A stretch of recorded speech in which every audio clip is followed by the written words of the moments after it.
शेतकऱ्याच्या परवानगीशिवाय जर धान्य चोरला त्याच्या शेतातून तर 7 वर्षांपर्यंतचा कारावास होऊ शकतो.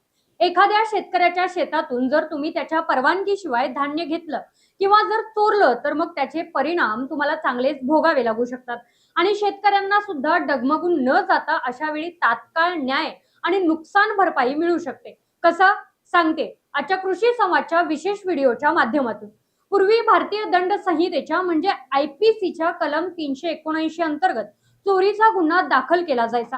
आता नवीन कायद्यानुसार भारतीय न्याय संहिता 2023 BNS कलम 303 म्हणजेच शेतातून धान्य चोरी करणे हा सरळ सरळ चोरीचा गुन्हा ठरतो. या गुन्ह्यासाठी 3 वर्षापर्यंतचा कारावास, दंड किंवा दोन्ही शिक्षा होऊ शकतात. अगर चोरी रात्रीच्या वेळी घरात किंवा धान्याच्या कोठारात घुसून केली असेल तर शिक्षेचा कालावधी 7 वर्षापर्यंत वाढू शकतो.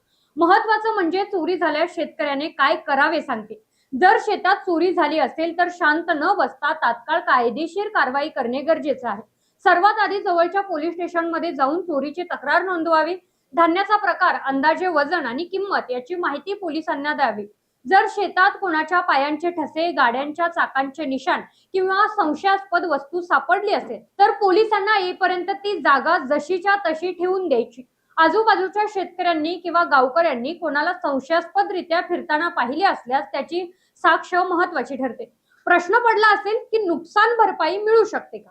होय, जर चोर पकडला गेला आणि त्याच्याकडून चोरीचे धान्य किंवा ते विकून आलेले पैसे जप्त झाले तर न्यायालयीन प्रक्रियेनंतर ते मूळ मालकाला म्हणजे शेतकऱ्याला परत मिळतात.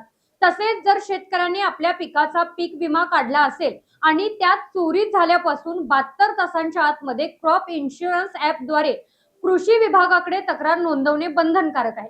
जर पिकाची चोरी झाली असेल तर विम्याचा क्लेम मंजूर होण्यासाठी पोलीस तक्रार अर्थातच FIR आणि पंचनामा हा सर्वात महत्वाचा पुरावा मानला जातो. त्यामुळे जर अशी घटना घडली असेल तर गावकऱ्यांच्या मदतीने किंवा थेट पोलिसांमध्ये जाऊन कायदेशीर तक्रार करणे हाच सर्वात योग्य मार्ग आहे.